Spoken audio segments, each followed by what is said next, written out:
In the heart of central Anatolia, where mountains rise and rivers carve through ancient stone, a civilization built an empire that would reshape the known world. Around 1650 BCE, in the shadow of volcanic peaks, the Hittites consolidated their power under Hattusa I. From their capital at Hattusa, sprawling across 1.8 square kilometers of carefully planned streets and monumental gates, they would become something unprecedented in human history. For 5 centuries, they stood as equals to Egypt itself. When Pharaoh Ramesses II faced their armies at Kadesh, neither side claimed total victory, a moment so significant that both powers immortalized it in stone, each telling their version of the same extraordinary day. The Hittites did not merely fight. They transformed warfare itself. Their iron-working technology, revolutionary for its time, gave them weapons that outlasted bronze in durability and effectiveness. Their chariots thundered across battlefields with precision and power. Beyond the clash of arms, they created something equally remarkable. Their legal codes were remarkably sophisticated. Their diplomatic letters reveal complex political minds engaging with distant rulers, and their administrative records provide glimpses into the workings of an organized state. They were innovators, strategists, and builders of genuine civilization. Then, around 1200 BCE, they simply ceased to exist. No conquest fully explains it. No single catastrophe was recorded. They vanished so completely that centuries later, when biblical texts mentioned them, scholars dismissed these references as mythological inventions. It would take archaeologists in the 19th century to prove that the Hittites were not legend. They were real, and their story deserves to be told. To understand the Hittites is to stand at the crossroads of the ancient world and witness the birth of an empire that would reshape civilization itself. The story begins not with grand declarations or mythical prophecies, but with the patient work of people settling into a landscape that demanded both ingenuity and resilience. Central Anatolia, the high plateau region that would become the heartland of Hittite power, presented a challenge unlike any other in the ancient Mediterranean. Here, where mountains rise sharply against the sky and rivers carve through ancient stone, the climate was unforgiving. Cold winters brought snow to the plateaus, while summers offered warmth, but also the constant threat of drought. It was in this demanding environment that the foundations of empire would be laid. The earliest Hittites emerged gradually from the broader Anatolian population, a people who would eventually distinguish themselves through military prowess, administrative sophistication, and technological innovation. By approximately 1650 BCE, under the reign of Hattusa I, the Hittite Old Kingdom began to take recognizable shape. This was not a sudden conquest or miraculous rise, but rather the consolidation of scattered communities into a unified political entity. Hattusa I recognized what others had missed, that central Anatolia, with its defensible plateaus and access to trade routes, could serve as the foundation for something far greater than local kingdoms or tribal confederations. The capital city of Hattusa, located at coordinates 40.0167 degrees north and 34.6 degrees east, emerged as the physical and spiritual center of this growing power. The site sprawled across approximately 1.8 kilometers, a vast urban complex that would eventually contain temples, administrative buildings, royal residences, and storage facilities. Hattusa was not built all at once.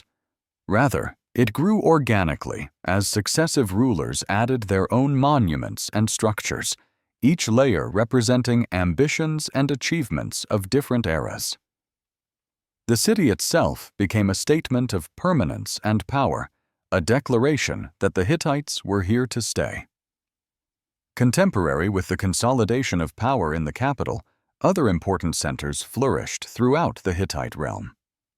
Alaka-Hoyuk, situated at coordinates 40.1667 degrees north and 34.3833 degrees east, served as a major religious and political center during the Old Kingdom period.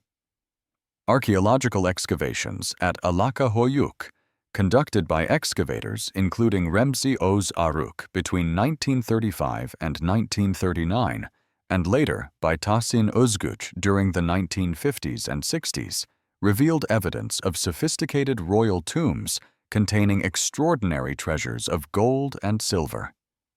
These artifacts speak to a society already comfortable with wealth, already capable of commanding resources and labor on a significant scale. What distinguished the early Hittites from their neighbors was not merely military ambition, though they possessed that in abundance. Rather, it was their systematic approach to governance and their willingness to adopt and adapt technologies from other cultures. The Hittites were pragmatists. When they encountered superior military tactics, they absorbed them. When they discovered advanced metallurgical techniques, they refined them further. This cultural flexibility would become a defining characteristic, allowing them to punch far above their weight in a world populated by older, seemingly more established powers. The geographical position of central Anatolia proved crucial to Hittite success. The region was not isolated, but rather situated at a nexus of trade routes connecting Mesopotamia to the west, Egypt to the south, and the Mediterranean cultures to the northwest. Merchants, soldiers, and ideas flowed through this territory constantly. The Hittites positioned themselves strategically to benefit from these connections while maintaining the military capacity to defend their interests. They built fortified cities and watchtowers. They developed administrative systems to tax trade goods passing through their territory. They created laws to govern commerce and settle disputes. The archaeological record preserved in clay tablets found at Hattusa provides remarkable insight into daily life during the Old Kingdom period. These cuneiform texts, deciphered over more than a century of scholarship, reveal a civilization concerned with practical matters. Harvest records, military reports, legal judgments, and correspondence between officials. The Hittites were meticulous record keepers. They documented their laws, their treaties, their battles, and their divine obligations with careful precision. This bureaucratic impulse, this commitment to written documentation, set them apart from many contemporary civilizations and would prove invaluable to modern historians attempting to reconstruct their world. The spiritual dimension of Hittite society was equally complex. The great temple at Hattusa, gradually expanded and refined over centuries, served as the religious heart of the realm. Here, priests performed rituals to honor both traditional Anatolian deities and gods adopted from neighboring cultures. The Hittites showed remarkable religious tolerance, a willingness to acknowledge the gods of other peoples rather than insisting on absolute monotheistic supremacy. This pragmatism extended to the divine realm itself, reflecting the broader Hittite philosophy of adaptation and synthesis. As the Old Kingdom consolidated its power during the 17th and 16th centuries before the Common Era, the Hittites began expanding outward. These were not the desperate raids of a weak people seeking resources, but calculated military campaigns designed to extend territorial control and establish vassal relationships with neighboring kingdoms. Hattusili I conducted campaigns into northern Syria and Mesopotamia, establishing Hittite influence far beyond central Anatolia. His successor, Amuna, continued this expansion, further solidifying Hittite dominance in the region. The emergence of the Hittite Empire represented something genuinely novel in the ancient world. A centralized state organized around rational, bureaucratic principles, capable of projecting military power across vast distances and willing to codify laws and agreements in permanent written form. The Hittites were building not merely a kingdom of conquest, but an administrative system that could govern diverse peoples across multiple territories.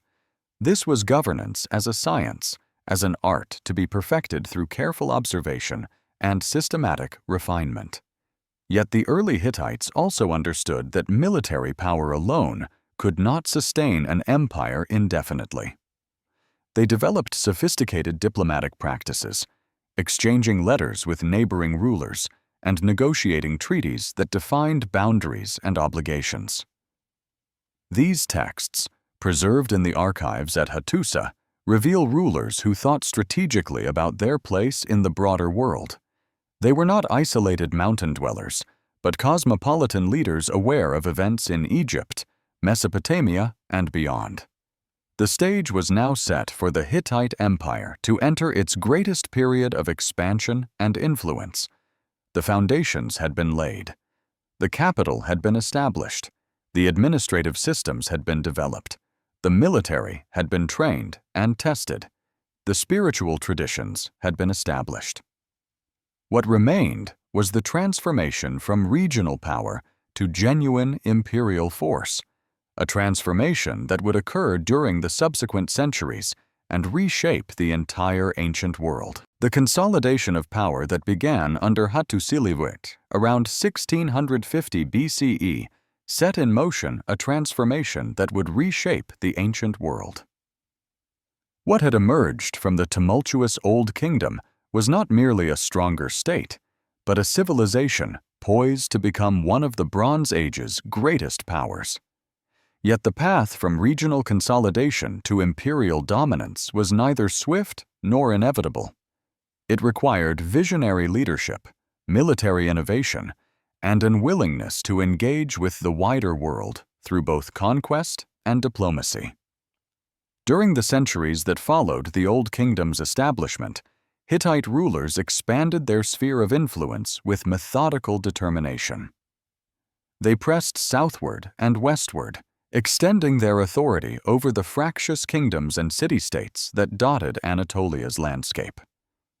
The Hittites encountered resistance at every turn, from entrenched local powers and rival civilizations equally ambitious for territorial expansion.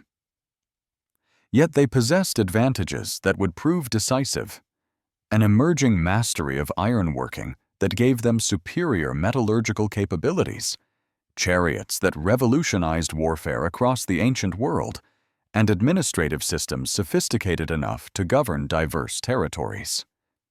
The archaeological evidence from sites like Hattusa and Alaka Hoyuk reveals the sophistication of Hittite civilization during this period of expansion. At Alaka Hoyuk, excavators including Remzi Oz Aruk and Tahsin Özguç uncovered royal tombs containing magnificent gold and silver artifacts. These discoveries pointed to a civilization of considerable wealth and artistic refinement. More significantly, evidence of early ironworking emerged from these same sites, suggesting that the Hittites had begun to harness a technology that would eventually transform their military capabilities. While other civilizations of the Bronze Age still relied primarily on bronze, the Hittites were experimenting with iron, a metal that would prove harder, more durable, and ultimately more abundant than bronze. This technological advantage, though still developing during the early imperial period, would eventually become one of their defining characteristics. The capital city of Hattusa, located in central Anatolia at coordinates approximately 40 degrees north and 34.6 degrees east, grew increasingly impressive as Hittite power consolidated. The site covers roughly 1.8 square kilometers and served as the political, religious, and administrative heart of the empire. When excavators like Hugo Winkler conducted the first major excavations between 1906 and 1912, they uncovered evidence of monumental architecture, including the Great Temple and the famous Lion Gate. Later excavators, particularly Kurt Bittel, who worked from 1931 to 1977, and Peter Neve, who continued from 1977 to 1994, revealed the sophisticated urban planning that characterized the city. Hattusa was not merely a seat of power, but a carefully organized center of civilization, with administrative buildings, temples, royal residences, and storage facilities all arranged with evident intentionality. The most revealing artifacts from this period, however, were not monumental structures, but rather clay tablets inscribed with cuneiform script. These tablets, numbering in the thousands and preserved in the archives at Hattusa, provide an intimate window into Hittite civilization at its height. They record administrative decisions, legal judgments, military campaigns, religious rituals, and diplomatic correspondence. Through these texts, scholars have reconstructed not only the political and military history of the Hittite Empire, but also insights into how ordinary people lived, what they valued, and how their society was organized. The Hittite legal code, preserved in cuneiform, represents a remarkable achievement in jurisprudence and social organization. Unlike the more famous Code of Hammurabi from Babylon, the Hittite legal texts reveal a system that was somewhat less harsh and more concerned with restitution than pure punishment. Legal tablets describe procedures for everything from property disputes to criminal matters, and they demonstrate a civilization that had developed sophisticated mechanisms for maintaining social order across its diverse territories. The codes acknowledge different social classes and prescribe different penalties based on status, a reflection of the hierarchical nature of Hittite society. Yet they also reveal a pragmatic approach to justice, one that sought to resolve conflicts and restore balance rather than simply inflict vengeance. Around 1350 to 1200 BCE, the Hittite Empire reached its greatest territorial extent under rulers like Suppiluliuma I, who reigned approximately 1344 to 1322 BCE. Suppiluliuma transformed the Hittite state from a major regional power into a true imperial force. He conducted military campaigns that extended Hittite influence into Syria, Mesopotamia, and the surrounding regions.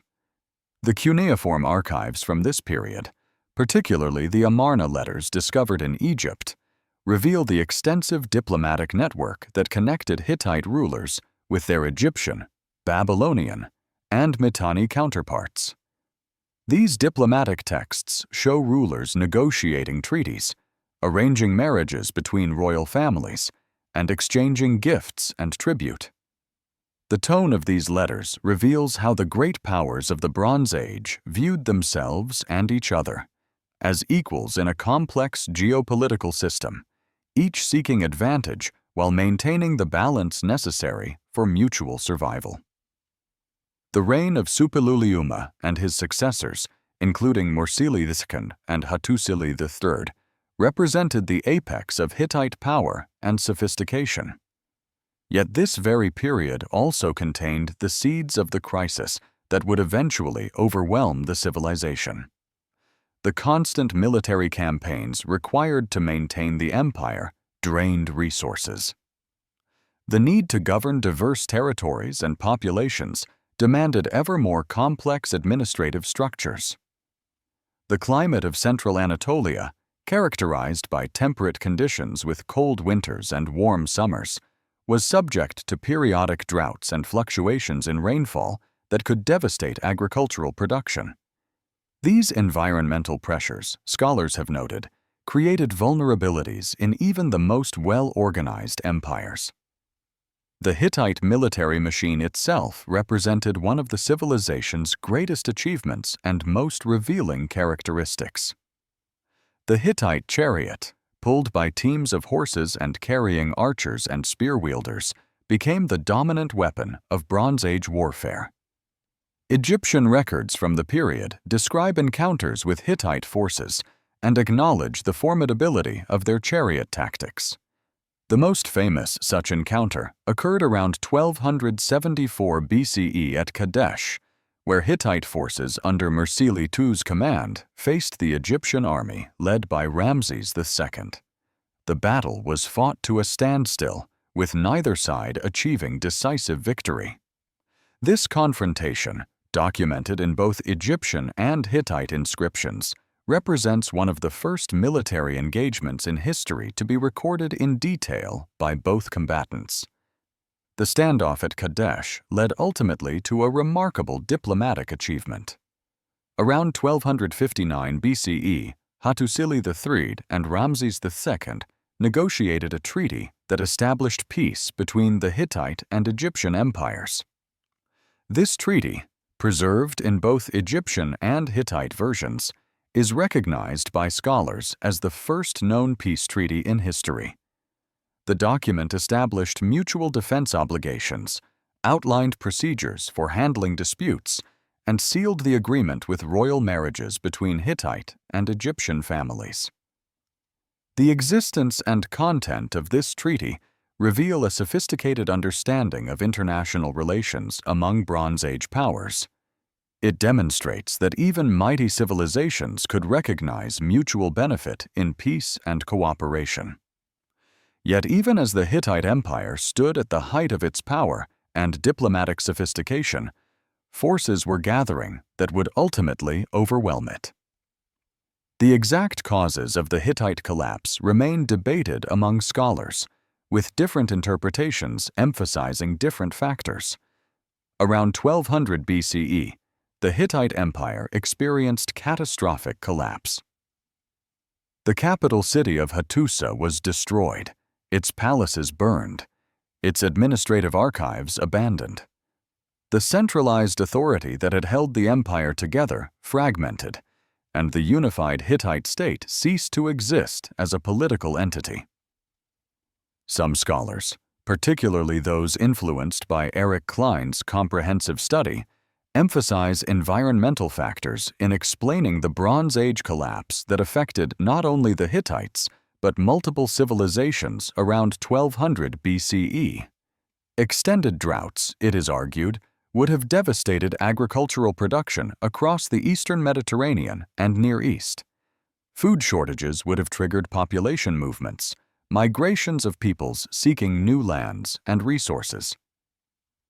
These migrations, in turn, would have destabilized existing political structures and created the military pressures that overwhelmed established empires. The Hittites, despite their military sophistication and administrative capabilities, could not withstand the combined pressure of internal food crises and external military threats. Other scholars emphasize political and military factors in the collapse. They point to evidence of internal strife within the Hittite ruling family during the late Empire period. They note that the empire faced threats from multiple directions simultaneously, from the Sea Peoples who raided coastal regions, from Mycenaean Greeks to the west, from Assyrian forces to the east, and from internal rebellions within subject territories. A unified empire might have weathered any one of these threats, but the combination proved overwhelming.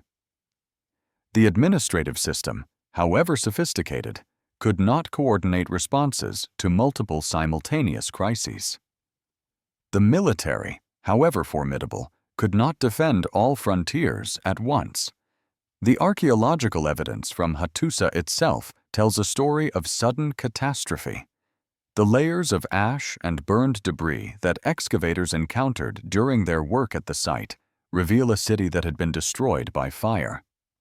The distribution of artifacts across these destruction layers suggests that the city was abandoned quickly, with people fleeing or being killed before they could retrieve their most valuable possessions. The royal archives, containing the cuneiform tablets that preserve so much of what we know about Hittite civilization, were left behind in the ruins. It is only because of this catastrophic destruction, paradoxically, that these records survived to be discovered by archaeologists more than 3,000 years later. The fragmentation that followed the collapse of the centralized Hittite Empire created what scholars term the Neo-Hittite period. In the aftermath of Hattusa's destruction, smaller Hittite successor states emerged in Syria and southern Anatolia, maintaining Hittite cultural traditions and sometimes claiming continuity with the great empire that had preceded them. Yet these successor states, while culturally Hittite, never regained the territorial extent or political power of the imperial period. They were eventually absorbed into or conquered by the great empires that rose in subsequent centuries, the Assyrians, the Persians, and ultimately the Hellenistic kingdoms that followed Alexander's conquests. The turning point marked by the Hittite collapse around 1200 BCE was thus not merely a political event, but a civilizational threshold. It marked the end of the Bronze Age order in the Eastern Mediterranean and Near East, an order in which the Hittites had been one of the dominant powers. It marked the transition to the Iron Age, in which new civilizations and powers would rise to prominence. The sophisticated diplomatic and legal systems that the Hittites had developed would not be replicated for centuries. The military technologies that had made them formidable would be surpassed. The cities and monuments that had testified to their power would crumble into ruins, their very location forgotten until modern archaeologists rediscovered them in the 19th century.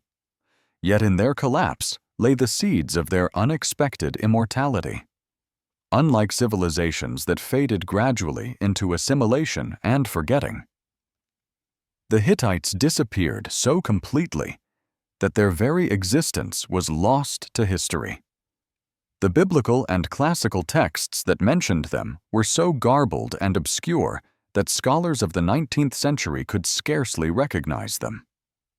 The Hittite cities lay buried beneath Turkish soil, their archives sealed in the ashes of destroyed palaces. It would take the dedication of archaeologists and the patient decipherment of cuneiform script to bring the Hittites back from oblivion. And when they returned to human knowledge, they would reveal a civilization far more sophisticated, far more influential, and far more fascinating than anyone had anticipated. The fall of the Hittite Empire arrived not with the clash of armies alone, but with the unraveling of the world itself. Around 1200 BCE, the very foundations upon which the Hittites had built their civilization began to crack and crumble. The capital city of Hattusa, which had stood for centuries as the heart of imperial power, faced its final reckoning. The exact circumstances of this collapse remain one of the great puzzles of ancient history, a mystery that scholars continue to examine through the fragments that have survived the millennia. The Bronze Age collapse, as historians now understand it, was not a single catastrophic event, but rather a convergence of calamities that transformed the entire Mediterranean world. Climate fluctuations brought periods of drought and agricultural failure to the fertile lands of Anatolia. The climate during the Hittite period had always been temperate, with cold winters and warm summers, but the region experienced periodic droughts and fluctuations in rainfall that could devastate harvests. When these environmental stresses coincided with internal political tensions and external military pressures, the empire's elaborate administrative structure proved fragile. The Hittite state that had reached its greatest territorial extent under Suppiluliuma I, who ruled approximately 1344 to 1322 BCE, had stretched across much of the known world. His successors, including Mursili-Thatu and Hattusili-Thithchir, had maintained this vast domain through military prowess and diplomatic acumen. But empires, no matter how well organized, are vulnerable to forces beyond their control. The very networks of trade and communication that had enriched the Hittite world became pathways for instability and invasion. In the final years before the empire's destruction, cuneiform tablets from Hattusa reveal growing desperation in the royal correspondence. rulers wrote to distant governors, seeking explanations for the breakdown of order. Grain shipments failed to arrive from outlying territories. Military campaigns became increasingly difficult to supply and sustain. The sophisticated bureaucracy that had administered the empire for generations found itself overwhelmed by crises it could not manage. Around 1180 BCE, Hattusa itself was destroyed. Archaeological evidence from the site reveals the unmistakable marks of catastrophic destruction. Buildings were burned, walls were breached, and the city was abandoned. The Great Temple, that magnificent structure that had stood at the religious heart of the empire, fell silent. The Lion Gate, with its iconic stone guardians, looked out upon emptiness. The royal palace, where kings had issued decrees that shaped the ancient world, was reduced to rubble and ash. Yet the story of the Hittites did not end with this destruction. Rather, it transformed. In the centuries following the collapse of the centralized empire, Neo-Hittite states emerged in various regions of Anatolia and Syria. These successor kingdoms, though smaller and less powerful than the imperial predecessor, maintained many Hittite cultural traditions and political structures. They preserved the memory of what had been, even as they adapted to a new world. Hittite language, law, and religious practices persisted in these Neo-Hittite kingdoms, ensuring that the Hittite legacy would not be completely extinguished. The legal innovations of the Hittites, those remarkable codes that had governed their empire, continued to influence the societies that succeeded them. The Hittite legal system had been remarkably sophisticated for its time, with detailed laws addressing everything from trade disputes to criminal justice.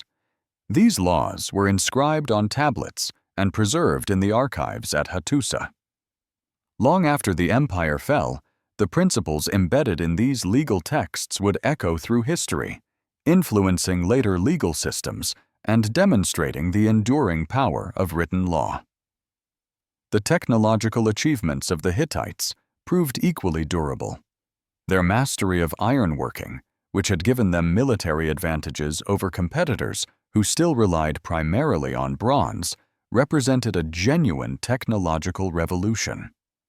The evidence from Alaka Hoyuk, where Tahsin Uzguch conducted excavations during the 1950s and 1960s, revealed new evidence of early ironworking that demonstrated the Hittites' advanced metallurgical knowledge. Iron was stronger and more abundant than bronze, and the Hittites' ability to work with this material had contributed significantly to their power. Even as the empire crumbled, this knowledge did not disappear. Iron technology spread throughout the ancient world, fundamentally transforming human civilization. The Hittite chariots, those magnificent vehicles that had dominated ancient battlefields, became legendary. The Battle of Kadesh, fought around 1274 BCE between the Hittites under Mursili II's successor and the Egyptian forces of Ramses II, had been one of the greatest chariot battles in recorded history. Though the battle itself ended in a standstill rather than clear victory for either side, it demonstrated the formidable military capabilities the Hittites had developed. The treaty that followed in 1259 BCE, negotiated between Hattusili III and Ramses II, became the first known peace treaty in history. This document, preserved in both Egyptian and Hittite versions, testified to the diplomatic sophistication of the Hittite rulers. Even in the twilight of their empire, the Hittites had demonstrated their ability to negotiate as equals with the great powers of their age. For nearly 2,000 years after the fall of Hattusa, the Hittites passed from human memory. The sites where their great cities had stood became covered with earth and vegetation. The cuneiform tablets in their archives lay buried beneath the soil of Anatolia. The names of their kings were forgotten, their achievements lost to time.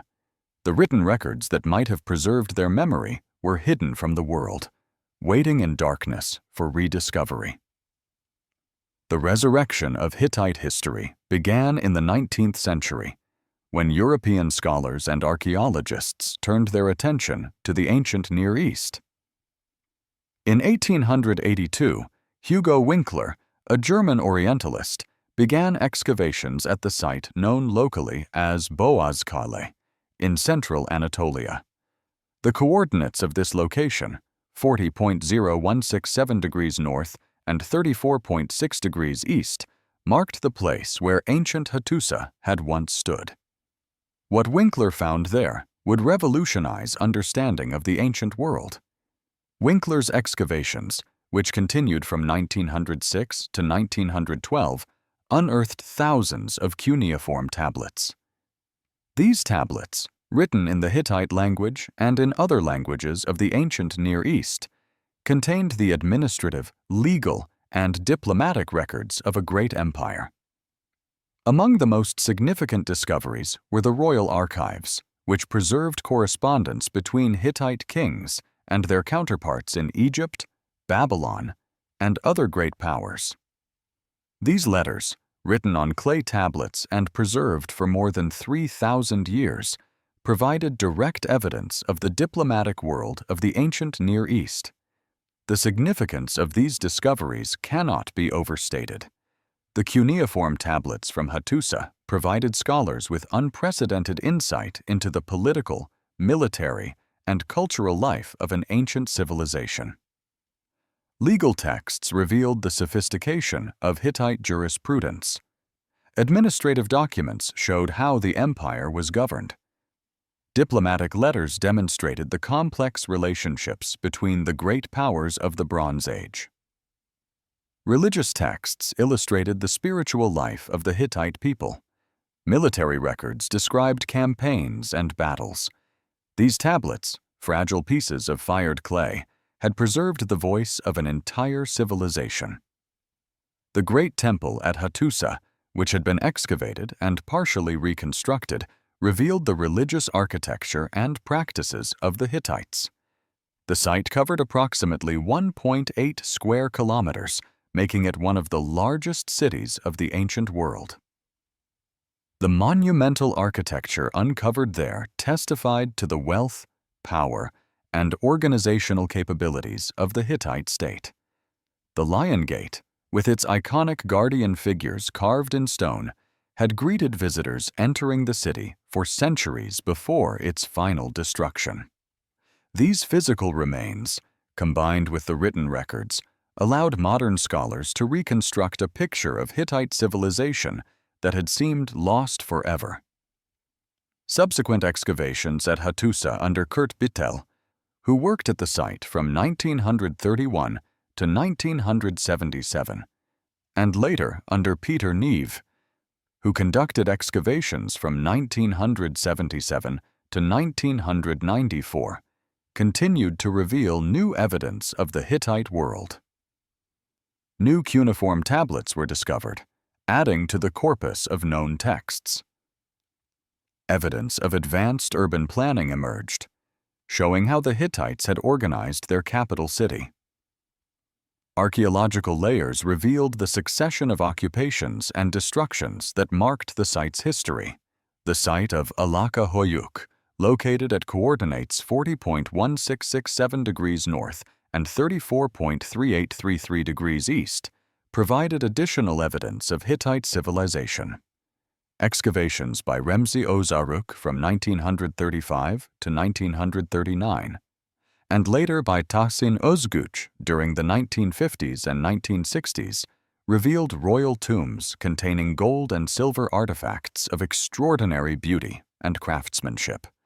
These precious objects testified to the wealth of the Hittite elite and the sophistication of their artisans.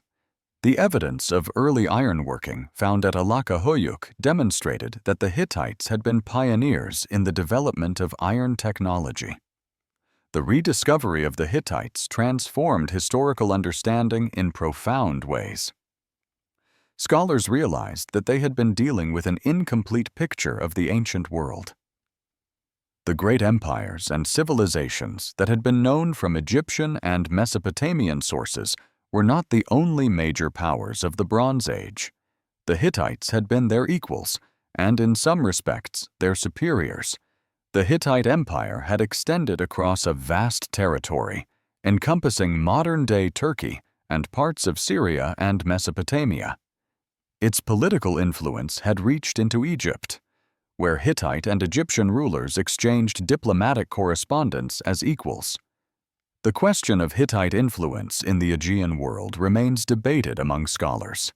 Some evidence suggests significant Hittite connections to the Aegean, including possible involvement in events associated with the Trojan War. Other scholars approach these claims with greater skepticism, arguing that the evidence for direct Hittite intervention in Aegean affairs is limited. What is clear is that the Hittites were aware of the Aegean world and engaged in some form of contact with the peoples who inhabited those lands. The legacy of the Hittites extends far beyond their own historical period. Their legal innovations influenced subsequent legal systems in the ancient Near East and beyond. Their technological achievements, particularly in ironworking, fundamentally transformed human civilization. Their diplomatic practices established precedents for international relations that would be followed for centuries. Their religious and cultural practices influenced neighboring peoples and successor states. The very fact that their story could be recovered from the archaeological record demonstrated the power of written language and material culture to preserve human memory across vast spans of time. The Hittite language, written in cuneiform script, preserved on clay tablets, speaks across the millennia with remarkable clarity. Scholars who have learned to read these tablets can hear the voices of ancient kings, administrators, priests, and soldiers. They can read the words of treaties and laws, of prayers and incantations, of military reports and administrative directives. This written record provides a window into a world that would otherwise be completely lost to us. The empire that lost its name for 2,000 years has now regained it, not through the memory of those who lived within it, but through the dedicated work of archaeologists and scholars who have pieced together the fragments of the past. The Hittites, once forgotten, are now recognized as one of the great civilizations of the ancient world. Their achievements in law, technology, warfare, and diplomacy continue to command respect and admiration. The ruins of Hattusa, the tablets in museum collections around the world, the reconstructed monuments at archaeological sites, all testify to the brilliance and complexity of Hittite civilization. In the end, the story of the Hittites is a story about the fragility and resilience of human civilization. A great empire, carefully constructed over centuries, fell to forces it could not control. Yet the legacy of that empire did not disappear with its destruction. Instead, it persisted in the practices of successor states, in the spread of technological innovations, in the influence of legal and diplomatic traditions. And when the memory of the Hittites had faded completely from human consciousness, when their names and deeds had been forgotten by all the peoples of the world, the material evidence of their existence remained, waiting patiently in the soil of Anatolia for the day when modern scholars would excavate it and restore the Hittites to their rightful place in history. The empire that lost its name has found it again, not in the memories of those who lived in its time, but in the careful reconstruction of its past by those who came after. This recovery of the Hittites from historical obscurity reminds us that the past is never truly lost as long as evidence of it remains. Through archaeology, through the study of ancient texts, through the patient work of scholars dedicated to understanding what came before, we can recover voices that have been silent for thousands of years. The Hittites, the empire that lost its name, now stands restored in human memory, a testament to the enduring power of civilization and the remarkable capacity of human beings to create, to innovate, and to leave marks upon the world that persist long after the hands that created them have turned to dust.